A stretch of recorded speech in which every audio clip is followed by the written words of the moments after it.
오늘 우리에게 주신 하나님 말씀은 누가복음 4장 27절 한 절입니다. 한 절이니까 함께 한 목소리로 읽도록 하겠습니다. 시작. 또 선지자 엘리사 때에 이스라엘에 많은 나병 환자가 있었으되 그 중에 한 사람도 깨끗함을 얻지 못하고 오직 수리아 사람 나아만 뿐이 얻느니라. 아멘. 누가복음 33번째 시간입니다. 아시는 분도 계시겠지만 캐나다에는 원주민 기숙학교가 있었습니다. 영어로는 레지덴셜 스쿨이라고 부르죠. 그래서 캐나다 정부를 주축으로 하여서 여러 교회들이 그 일을 운영을 했습니다. 처음 시작은 1700년대부터 시작됐지만 그때는 규모가 잘 잡히지 않았던 때였고 19세기 때부터 이제 시스템화돼서 20세기까지 진행이 됐고 마지막 원주민 기숙학교가 제가 알기로는 1990년 정도에 문을 닫은 걸로 기억합니다. 어떤 교회들이 참여했냐 하면 로마 카톨릭, 그리고 성공회, 그리고 당시에 있었던 감리교, 그리고 저희 캐나다 장로교 이렇게 있었어요. 지금은 캐나다에서 이렇게 운전하고 다니시면은 한국 이민교회를 제외하고는 감리교회를 못 보실 겁니다. 감리교회가 장로교회 중에서 한 3분의 2 정도가 떨어져 나와서 감리교회와 또 컨그레이셔널 처치랑 연합해서 지금의 그 연합교단을 형성을 했습니다. 그래가지고 지금 캐나다에서는요 감리교회를 볼 수 없습니다. 그런데 그 뿌리는 감리교회가 있어요. 그 옛날에는 감리교회가 따로 있었죠. 그렇게 운영을 했어요. 19세기부터 20세기까지. 런던에는 원주민 기숙학교가 없었습니다. 런던에 있는 사람들이 원주민들이 도시 안에 사는 것을 원치 않았기 때문입니다. 런던에서 제일 가까운 원주민 기숙학교가 어디 있었냐면은 여기서 운전하고 교회에서 제가 구글을 찾아보니까 교회에서 운전하고 40분 정도 동쪽으로 가시면 마운트 엘진이라는 곳이 나옵니다.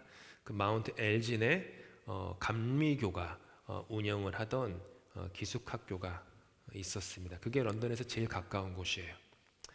1851년 이곳에서 교장으로 심우하였던 사무엘 로즈라고 하는 분은 다음과 같이 원주민 기숙학교의 하루 일과를 적었습니다. 그대로 있습니다. 학교 교칙. 오전 5시에 종이 울린다. 학생들이 일어나면 씻고 옷을 입고 아침 식사 준비를 한다. 5시 반에 아침 식사를 한다. 그 후에 큰 교실에 모여 함께 성경을 읽고 찬양하고 기도한다. 6시부터 9시까지 소년들은 농장에서 일하고 소녀들은 가사 일을 배운다. 9시에 학교로 등교한다. 12시에 점심을 하고 1시까지 여가 시간을 보낸다. 3시 반까지 공부를 하고 6시까지 육체 노동을 한다. 6시에는 저녁을 먹고 다시 함께 모여 성경을 읽고 찬양하고 기도한다. 겨울에는 남학생들은 야간 학교 학습에 참여하고 여학생들은 9시까지 바느질을 배운다. 그들은 결코 혼자 남겨지지 않고 끊임없이 누군가의 감시 아래 지낸다. 이게 원주민 기숙학교의 하루 일과였습니다. 1929년부터 1930년까지 이 학교에 다녔던 도로시 데이라고 하는 여성분이 계세요. 그분은 자기 일기에다가 이런 거를 적었습니다.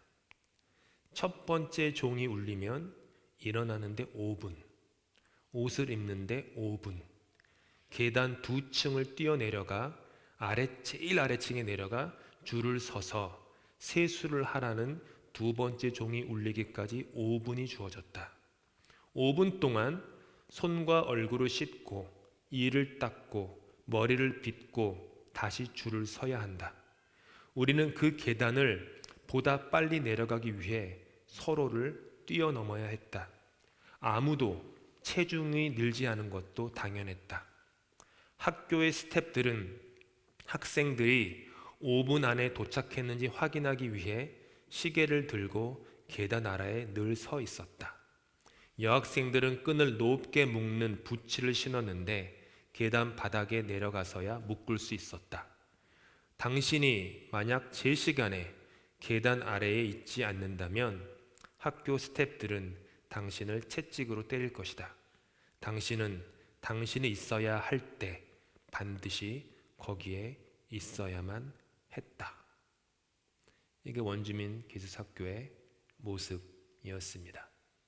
교장 선생님은 제가 알기로는 목사였을 거고 학교의 스태프들은 대부분 다 교회에서 서양교회는 집사, 권사가 없거든요. 청야교회 집사는 이제 재물을 담당하는 사람들을 집사라고 하는데 한국교회랑 달라요. 대부분 장로, 우리로 치면 집사, 권사님들이 학교의 스태프들이었고 그분들이 채찍을 들고 아이들을 때렸습니다. 교회의 부끄러운 민낯입니다. 예수의 이름으로 선교를 해야 된다는 목적으로 행해졌던 학대였습니다.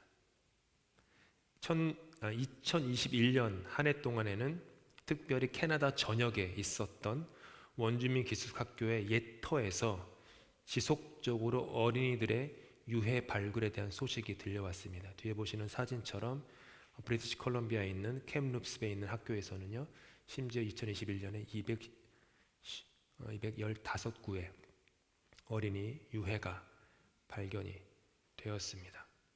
약 6천 명에 달하는 아이들이 목숨을 잃었고 그보다 훨씬 많은 아이들이 성적, 육체적 학대를 당했고 부모로부터 격리된 채 예수님의 이름으로 그들은 너희들은 미개하기 때문에 교화되어야 한다라는 이유로 그들의 문화는 박탈되었습니다. 정부는 이에 대한 사과의 의미로 28,000명의 희생자들과 유족들에게 무려 3억 불에 달하는 피해 보상금을 지불해야만 했습니다. 만약 교회가 정당한 피해 보상 금액을 교단 차원에서 지원해야만 했다면 천주교나 연합교단이나 성공회나 캐나다 장로교회 재정이 바닥이 났었을 것입니다. 캐나다의 어두운 민낯, 기독교 국가의 그리고 교회의 어두운 민낯, 부끄러운 과거입니다. 이 모든 것은 예수님의 이름으로 진행이 되었고 이것은 선교였습니다. 선교. 그래서 교회에서 선교를 해야 된다라고 해서 사람들을 모아서 원주민 기숙학교에 선생들로, 스태프들로 보냈습니다. 강한 종교적 신념을 바탕으로 한 편견으로 말미암아 자행되었습니다. 그리고 인류는 편협한 편견으로 말미암아 늘 고통받아 왔습니다. 지금도 이 지구촌 구석구석의 어딘가에서는 어느 가정에서는 어느 마을에서는 어느 도시에서는 좁디 좁은 편협한 지배적인 생각들이 있어요. 도시를 지배하는 생각, 나라를 지배하는 그 가치 이런 게 있거든요. 스피릿이 있어요.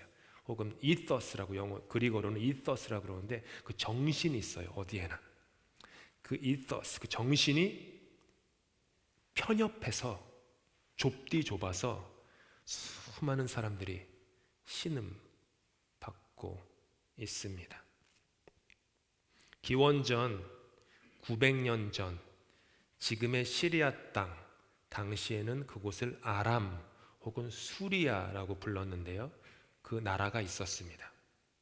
이곳에는 군대 장관이었던 나아만이 있었습니다. 그는 왕의 신뢰를 받는 신하였고 민족의 영웅이었고 최고의 전사였습니다. 그는 자신의 군대를 이끌고 이스라엘에 가서 전투를 일으켜 수많은 전투에서 승리하여서 전리품을 가져온 사람이었습니다. 많은 것을 가진 사람이었습니다. 정복자였고 부귀영화를 누리고 있었습니다. 그리고 그는 문둥병자였습니다. 모든 것을 가지고 있었지만 정작 자신의 살은 썩어가고 있었습니다. 그의 지갑은 두툼했지만 정작 그의 인생은 텅 비어 있었습니다. 위대한 정복자였지만 정작 그 자신은 문둥병이라는 질병에 정복당한 노예였습니다. 피부에, 문둥병이 뭐예요?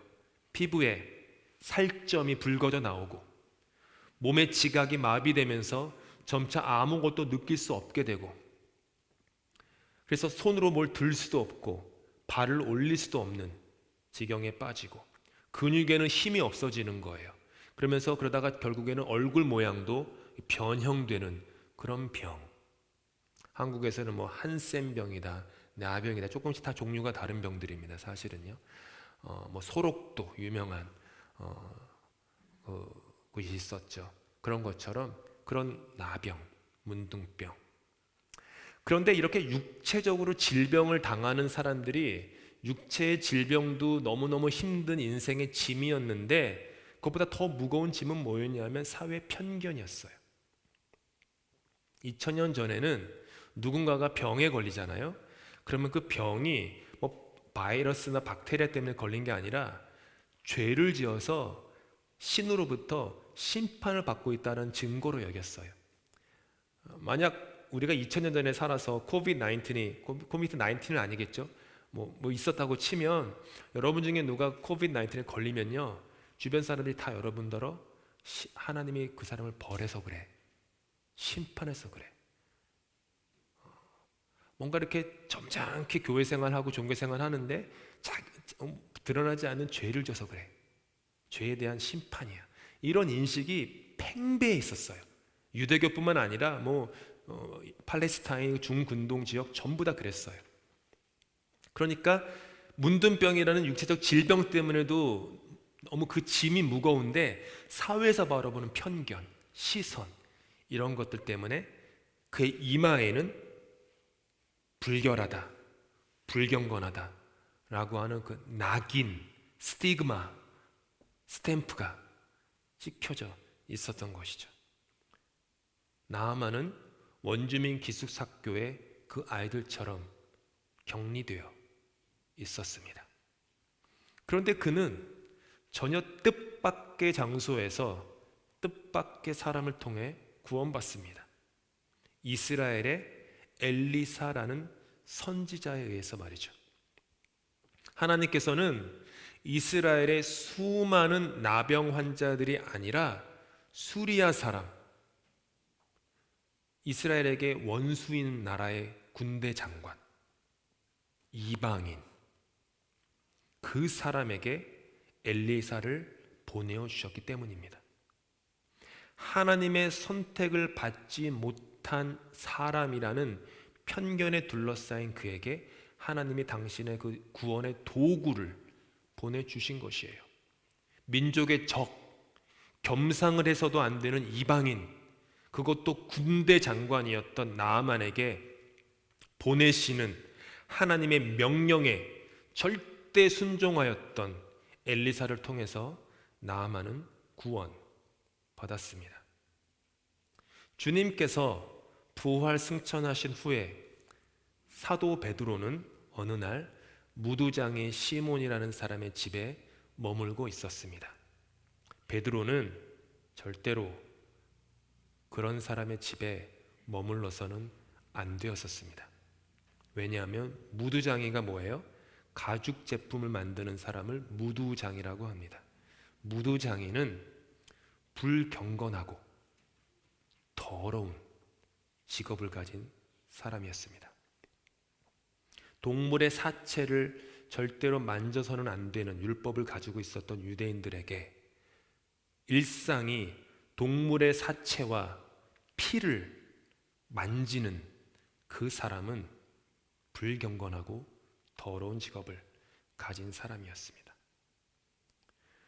가죽 제품을 동물의 피를 다 씻기고 그 동물의 그 가죽으로 가죽 제품을 만드는 그 사람을 향해서 사회는 편견적인 시선을 가지고 있었고 차별했기 때문에 유대 땅에서 언제나 무두장이의 집은 그 물가에 있었습니다. 지금은 물가 그러면은 좋은 곳이죠. 물가에 집 있으면 얼마나 좋습니까? 당신은 물가에 있는 것은요, 당신은 우리들과 함께 살지 말아라 라고 아주 멀리 보낸 거예요. 마치 런던에는 기숙학교가 있으면 안 되니까 40분 운전으로 40분 떨어진 마운트 엘진에 있어야 되는 것처럼 무두장이 당신은 더러운 사람이다. 당신은 불경건한 사람이다. 그러니까 저 멀리 가서 살아라. 사회로부터 마을로부터 떨어져 지내게 했던 그런 사람이에요. 예수 믿기 전에 베드로는요, 무두장이와는 상종도 하지 않는 사람이었습니다. 그런데 예수님을 3년 동안 따라다니면서 그분의 말씀을 곁에서 들으면서 그분의 십자가를 통해 죄사함을 경험하면서 그분의 부활의 권능을 경험하면서 그리고 보혜사 성령이 오순절 다락방에 있었던 그에게 임하면서 베드로는 변화되었어요. 변화된 베드로가 했던 행동이 뭐냐 하면은 기꺼이 사회로부터 편견받는 무두장이라는 사람의 집에 머물렀던 거예요. 사회가 가진 편견이 뭐죠? 무두장이는 더러운 사람이다. 하지만 그가 만든 가죽 제품은 너무 귀한 것. 지금으로 치면 여러분 있을지 모르지만 에르메스건, 샤넬이건 또 뭐예요? 얘기 좀 해보세요. 여러분 가지고 있는 집에 있는 그 백들 얘기 좀 해보세요. 고이 모시면서 밖으로도 못 가져 나오는 그 백들. 남편이 언제쯤 그거 사줄까 기다리는 그 백들. 그거를 만드는 장인. 근데 그 가죽 제품은 너무너무 사랑하면서 만드는 사람은 당신 더러운 사람이에요. 이렇게 얼마나 위선적이죠? 그런 사회 속의 사람들, 그것도 모르고 살았던 거예요, 사람들이. 근데 베드로는 그걸 깨달았어요. 초등학교도 교육받지 못한 사회 정의, 공평, 정대 이런 거에 대한 개념 자체가 없는 인생을 살았던 베드로가 예수님을 만나니까 시각이 변한 거예요. 그러고 나니까 무두장이 집에 머물렀던 것이죠. 그는 무두장이 집에서 그의 가족들이 만드는 음식으로 며칠 동안 식사를 하였고 그들이 쓰는 침대, 그들이 쓰는 가구, 그들이 쓰는 식자재를 기꺼이 사용한 거예요. 그런데 여전히 베드로는 몰랐어요. 더 밑바닥에 여전히 그의 안에는 또 다른 종류의 편견이 자리 잡고 있었다는 것을. 어느 날 무두장이 집에서 12시 기도 시간이 되니까 베드로는 무두장이 집에 지붕 위에 올라가 기도를 하고 있었습니다. 기도를 하고 있는데 갑자기 환상이 보이고 그 환상 속에 음성을 듣습니다. 사도행전 10장에 나오는 말씀인데요. 이런 거예요. 그는 하늘이 열리고 큰 보자기 같은 그릇이 네 귀퉁이가 끈에 매달려서 땅으로 드리워져 내려오는 것을 보았다. 그 안에는 온갖 네발 짐승들과 땅에 기어다니는 것들과 공중의 새들이 골고루 들어 있었다. 그때에 베드로야 일어나서 잡아먹어라 하는 음성이 들려왔다.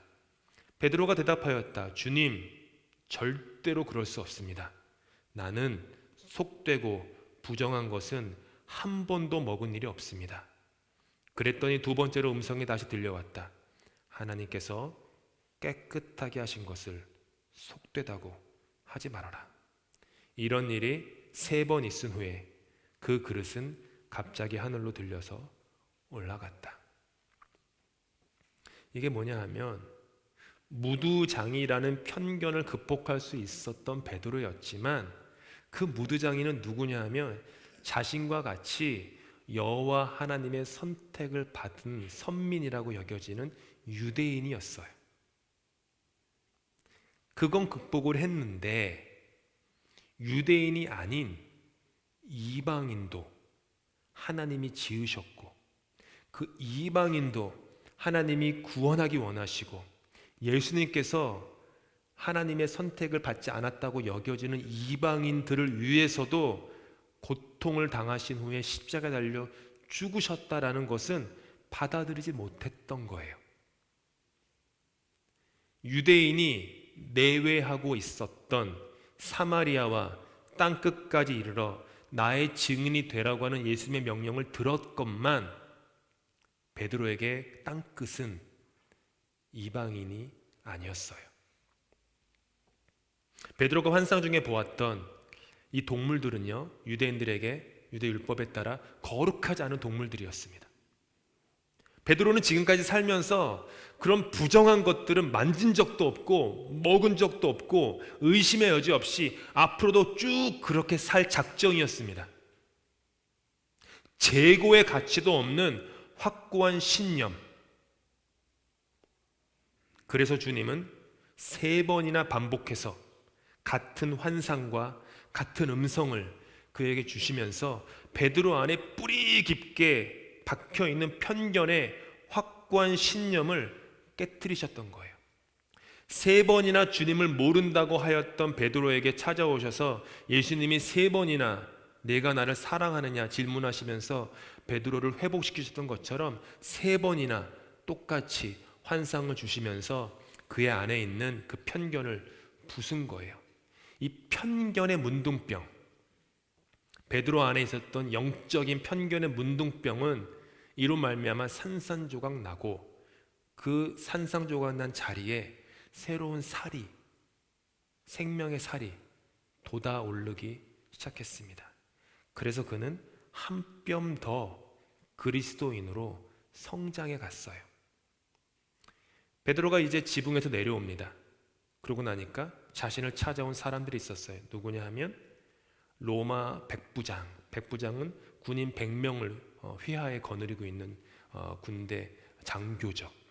로마 백부장이었던 고넬료가 보낸 사람들이 온 거예요. 자기를 데리고 가려고. 베드로는 그 즉시로, 그 다음 날이죠. 다음 날 사흘길을 걸어서 고넬료의 집에 갑니다. 엘리사가 하나님의 구원 계획 밖에 있다라는 편견을 가졌던 수리아 군대 장관 나아만을 맞이했던 것처럼 베드로 역시 고넬료의 집을 찾아갔던 거죠. 그곳에서 베드로가 고넬료의 신앙 간증을 들어요. 하나님의 사람이 결코 될 수 없다고 여겼던 고넬료라는 사람인데 그 사람의 입술을 통해서 그가 가진 놀라운 신앙의 고백, 그가 가진 놀라운 구제의 행위들을 들은 거예요. 베드로가 큰 충격에 빠집니다.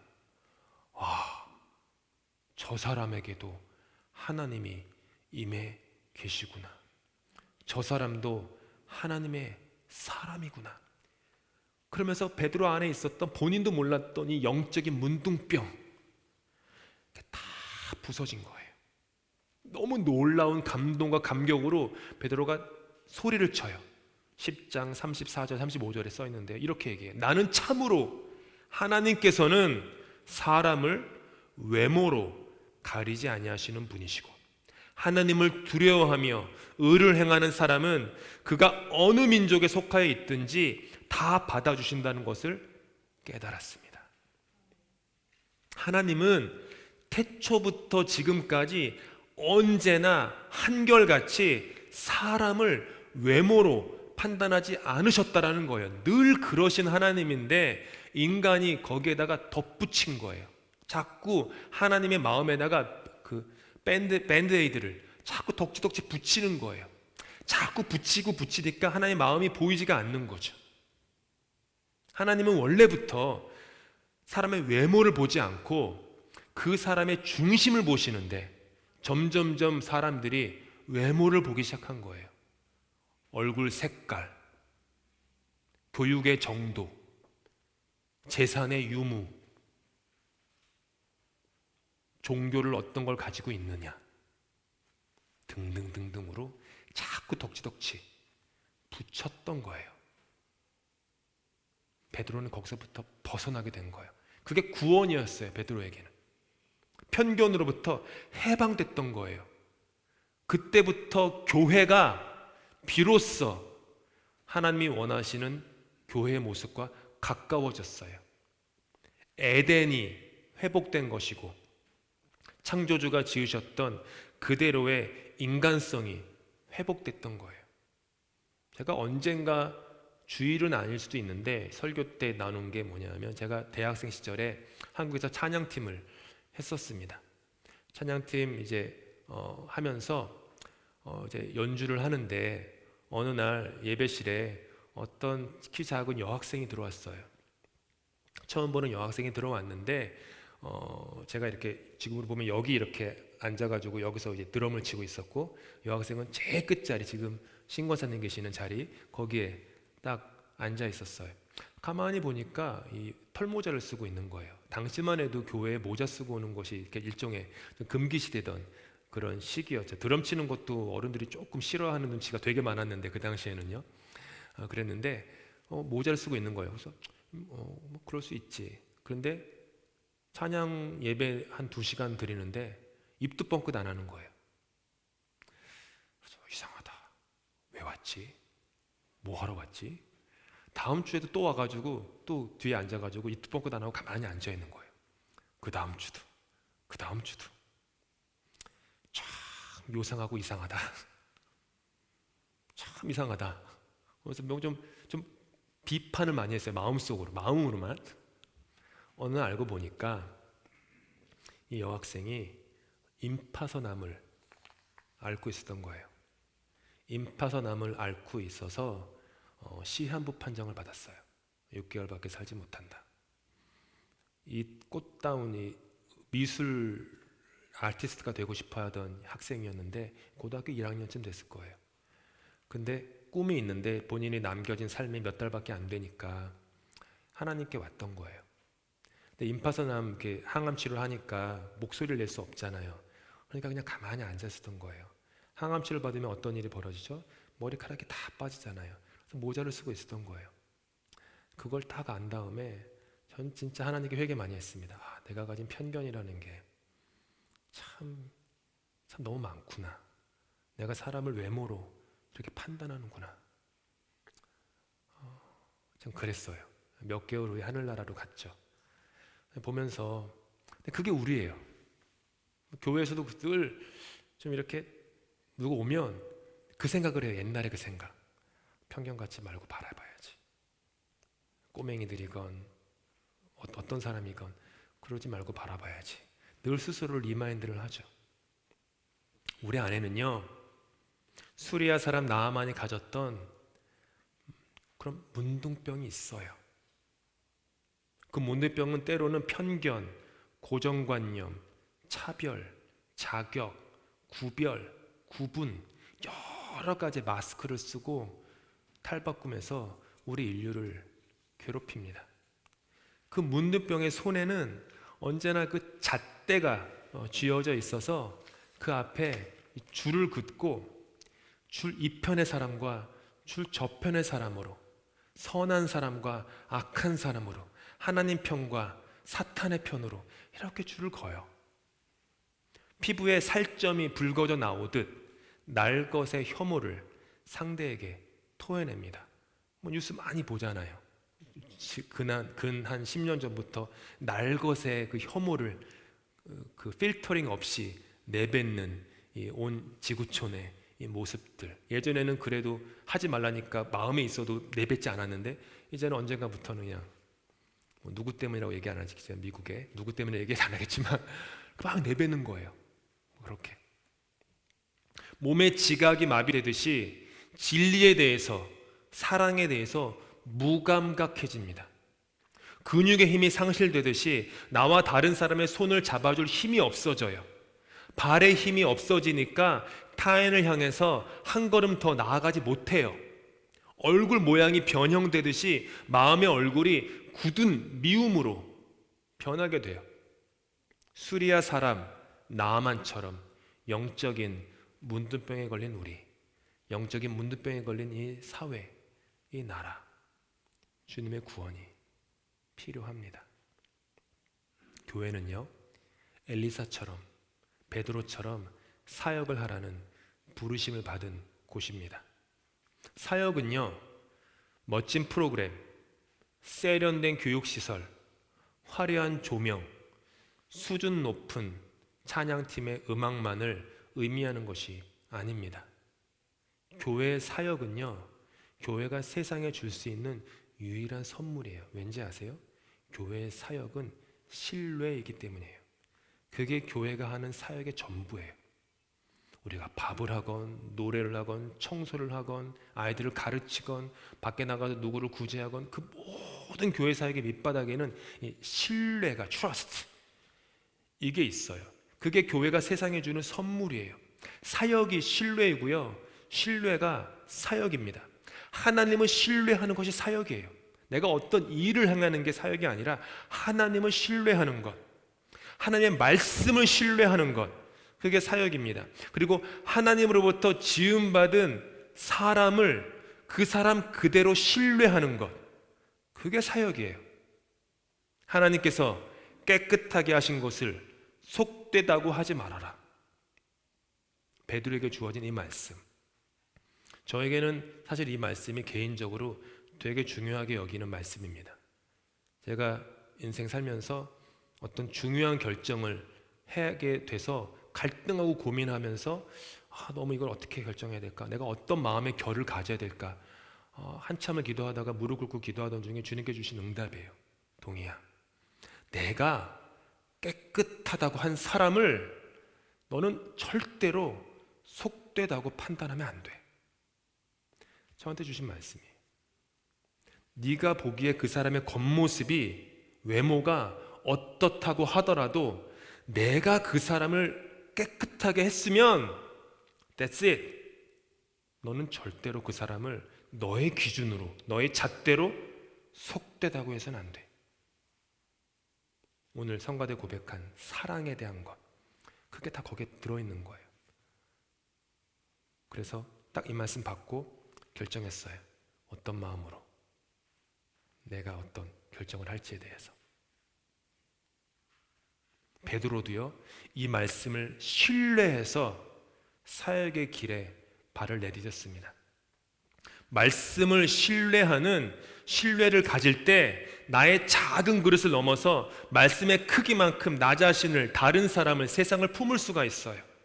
이 신뢰는요, 내가 예수 그리스도의 사역을 이어받고 있다는 증거입니다. 런던 한인교회가 세상에 줄 수 있는 게 뭘까요? 신뢰입니다. 신뢰. 하나님을 신뢰하고 그분의 말씀을 신뢰하고 그분이 사랑하는 사람을 편견의 잣대 없이 있는 그대로 그 사람의 인간됨을 바라볼 줄 아는 그 신뢰. 말씀을 더욱 사랑하십시오. 타인을 마음에 담을 수 있도록 영혼의 그릇을, 그 크기를 좀 더 키우십시오. 여러분 영혼의 키를 한 자 더 키워서 담장 너머에 있는 하나님의 신세계 나라를 보실 수 있기를 예수님의 이름으로 축복합니다. 기도하시겠습니다. 내 형제들아, 영광의 주 곧 우리 주 예수 그리스도에 대한 믿음을 너희가 가졌으니 사람을 차별하여 대하지 말라. 주님의 말씀을 사랑합니다. 주님의 성령을 사랑합니다. 주님의 말씀과 주님의 성령이 우리 속으로 들어와서 우리를 일으켜 세워 주시옵소서. 그래서 우리 마음의 그릇을 조금씩 더 키워 주시옵소서. 그리하여 이전에는 품지 못했던 일을 넉넉히 품을 수 있는 그릇 되게 하시옵소서. 말씀과 성령이 우리 영혼의 키를 한 뼘 더 키워 주시옵소서. 그래서 좁은 생각의 벽에 가로막혀 보지 못하였던 담장 너머에 하나님 나라를 보게 하시고 그 나라를 소망하게 하시고 그 나라를 우리의 일상 속에 조금씩 이루어가며 살게 하시옵소서. 주님을 신뢰하고 서로를 신뢰하며 손에 손잡고 우리에게 주어진 부르심의 길을 걷게 하여 주시옵소서. 예수 그리스도 이름으로 기도합니다.